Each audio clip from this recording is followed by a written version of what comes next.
नमस्कार मैत्रिणींनो, तुमचं रेखा फॅशन मराठीमध्ये खूप खूप मनापासून स्वागत आहे. तर आज आपण 44 साईज कटोरी ब्लाऊज पेपर कटिंग करणार आहोत. तर हा जो व्हिडिओ आहे जे आपण नवीन शिकणाऱ्या मैत्रिणी आहेत त्यांच्यासाठी स्पेशल आहे. खूप सोपी आणि एकदम मराठीमध्ये एकदम सोपी पद्धत आहे. कोणालाही जमेल एवढी सोप्या पद्धतीने मी तुम्हाला आज सांगणार आहे. ते बघा, आपल्याला योगपट्टीसाठी जे मी आहे ते पाऊण इंच एक्स्ट्रा जे आहे आधी काढून घेतलेलं आहे. तर आपल्याला योगपट्टीमध्ये पाऊण इंच एक्स्ट्रा वाढवायचं असतं. तर ते मी आधीच एक्स्ट्रा काढून घेतलं. तर उंची आपल्याला घ्यायची आहे 14.5 इंच. तर 14.5 इंचामध्ये 1 इंच प्लस करायचं 15.5 इंच. शोल्डर घ्यायचा आहे आपल्याला पावणे 6 इंच आणि मोंढा जो घ्यायचा आहे तो आपल्याला घ्यायचा आहे 6 इंच. तर 6 इंच मोंढा का घेतला आपण यावेळेस? 6 इंच मोंढा, उंची आपली ब्लाऊजची जास्त आहे तर म्हणून मी उंची मोंढा जो आहे तो 6 इंचाचा घेतला. आता छातीची घडी 11 चोक 44.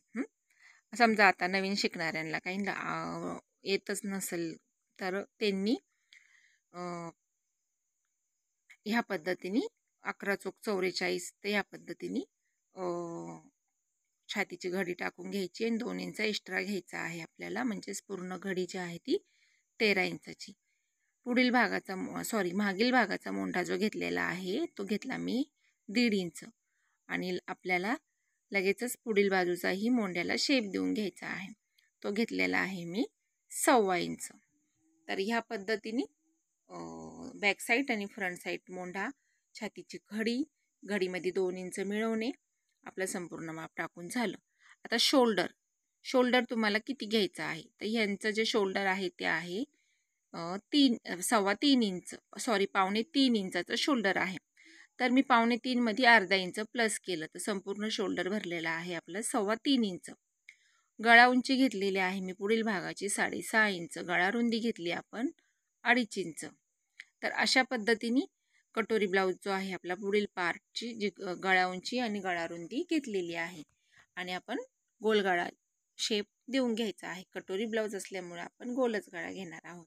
तर हे बघा, संपूर्ण घडी, गळा उंची, मोंढा, बॅक साईड मोंढा, फ्रंट साईड मोंढा, छातीचा चौथ्या भागामध्ये 2 इंच मिळवायचं. संपूर्ण माप टाकून झालं. आता योगपट्टी आपण 2.5 इंचाची घेतलेली आहे. तर 2.5 इंचाची योगपट्टी घेतल्यानंतर आपल्याला सरळ रेष जी आहे ती मारून घ्यायची. संपूर्ण सरळ रेष मारून घेतली. आता आपल्याला पाऊण इंचानी वरती योगपट्टी जी आहे ती उचलून घ्यायची, म्हणजे वर वाढवायची आहे आणि 3.5 इंचाचा पॉईंट देऊन घ्यायचा आणि मग आपल्या योगपट्टीला वरती पाऊण इंचावर शेप देऊन घ्यायचा. आता घडी बघा, छातीची घडी जी भरलेली आहे संपूर्ण आपण घडी 2 इंच मिळून ते 13 इंच. तर 13चे निम्म 6.5 इंच, म्हणजे 6.5 इंचाचा पॉईंट आलेला आहे. सरळ रेष मारून घ्यायची. इथून जे आहे ते आपल्याला 2.5 इंच पॉईंट द्यायचा आणि इथून वरती 1.5 इंचावर एक पॉईंट देऊन घ्यायचा आणि मग आपली जी मूळ कटोरी आहे त्या मूळ कटोरीला शेप जो आहे तो देऊन घ्यायचा आहे. तर बघा, ह्या पद्धतीने हा जो झाला आपला मूळ कटोरीचा शेप झालेला आहे. तर बघा, संपूर्ण जी कटोरी ब्लाऊजची जी मार्किंग आहे ती आपली झालेली आहे. तर योगपट्टी झाली, क्रॉसपट्टी झाली, बॅक साईड फ्रंट साईड मोंढा झाला, कटोरी झाली, गळा झालं, शोल्डर झालं. तर अशा पद्धतीने हे संपूर्ण माप जे आहे ते आपलं टाकून झालेलं आहे. आता आपण याची कटिंग करून घेऊ.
चला मग आपलं संपूर्ण पेपर कटिंग झालेलं आहे. तर आता मागील भागाचा जो 1.5 इंच आपण वाढून घेतलेलं होतं ते आपल्याला कटिंग करून टाकायचं आहे. तर बॅक साईडला आपल्याला 1.5 इंच वाढवायचा काही संबंध नाही आहे, कारण हा बॅक साईड जो आहे तो संपूर्ण अखंड भाग असतो, म्हणजे त्याला कट वगैरे कुठंच नसतं. त्याच्यामुळे आपण त्याच्यामध्ये आपल्याला कुठंच काही वाढवायचं नसतं, फक्त 1 इंचच वाढवायचं असतं. तर ते आपण कटिंग करून घेतलेलं आहे. गळा उंची घेतलेली आहे मी 5.5 इंच, गळा रुंदी घेतली 3 इंच आणि वरून जे आहे ते 2.25 इंच आणि पान आकार जो आहे तो गळ्याला देऊन घेतलेला आहे. तर तुम्हाला जोही गळा आवडेल तुम्ही तो गळा देऊ शकता. आता बॅक साईडचा टक्स घेतलेला आहे मी 5 इंच, उभा 4.5 किंवा 5 इंच घेऊ शकता, आवडीनुसार आहे हा बॅक साईडचा टक्स आपण. आणि अर्धा इंचावरती बरोबर टक्स जे आहे ते मारून घ्यायचे आहे. तर चला आता आपण हेच बॅक साईडचाही 1.5 इंच आपण कटिंग करून टाकलेला आहे. बॅक साईड जो आहे तो आपला तयार झालेला आहे. तर आता बॅक साईड झाला आपला तयार. आता आपल्याला काय करायचं आहे, वाढीव कटोरी तयार करायची आहे. तर हे बघा, वाढीव कटोरी आधी आपली मूळ कटोरी जी आहे ती ठेवायची आणि आकृतीच्या कटोरीची संपूर्ण काढून घ्यायची आणि मग आपल्याला वाढीव कटोरी तयार करायची आहे. तर अशा पद्धतीने ही जी आहे आपली कटोरी झालेली आहे संपूर्ण. आता हे बघा, आपल्याला कटोरीमध्ये किती आणि कसे वाढवायचे. तर हे बघा, ह्या साईडने जे आहे मी 2.25 इंचांनी कटोरी वाढून घेतलेली, 2.25 इंचांनी कटोरी वाढून घेतलेली आहे आणि दोन्ही साईडनं 2.25 इंचांनी कटोरी वाढून घेतली. संपूर्ण कटोरी आपली भरती 10.5 इंचाची आणि इथून जे आहे 1.5 इंच वाढून घ्यायची, सरळ रेष मारून घ्यायची. इथून वरतूनही आपल्याला 1.5 इंच वाढवायचं आणि आपल्या कटोरीला जेवढा तुम्हाला गोल शेप देता येईल तेवढा तुम्ही गोल शेप देऊन घ्यायचा आहे. तर अशा पद्धतीने ही संपूर्ण कटोरी आपली तयार झाली. तर हे बघा, मध्य टक्स आहे तो कटोरीचा आपला 5.5 इंच आलेला आहे आणि वरतून जो आहे आपण 1 इंच आणि खालती आपल्याला 1.5 इंच. तर संपूर्ण टक्स आहे तो आपला 2.5 इंचाचा भरला.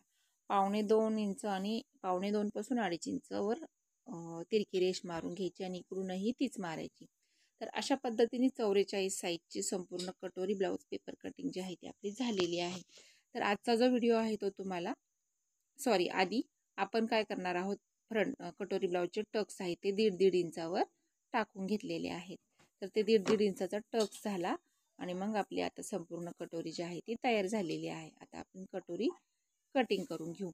पण आजचा जो व्हिडिओ आहे तो तुम्हाला कसा वाटला, व्हिडिओ जर आवडला तर व्हिडिओला लाईक करा, चॅनेलवर नवीन असाल तर चॅनेलला सबस्क्राईब करा आणि व्हिडिओ जे आहे ते शेवटपर्यंत नक्की बघा. आणि तुम्हालाही काही प्रॉब्लेम येत असेल किंवा माझ्या व्हिडिओत काही प्रॉब्लेम असेल तर तुम्ही कमेंट बॉक्समध्ये मला नक्की सांगा. आणि हे बघा, अशा पद्धतीने जे आपले कटोरीचा जो टक्स आहे तो झालेला आहे आणि ही कटोरी या पद्धतीने येणार आहे. आणि हा जो भाग आहे ज्यावेळेस आपण स्टिच करणार आहोत त्यावेळेस अशा पद्धतीने येणार आहे. तर चला मग, आता व्हिडिओ बघितल्याबद्दल खूप खूप मनापासून धन्यवाद.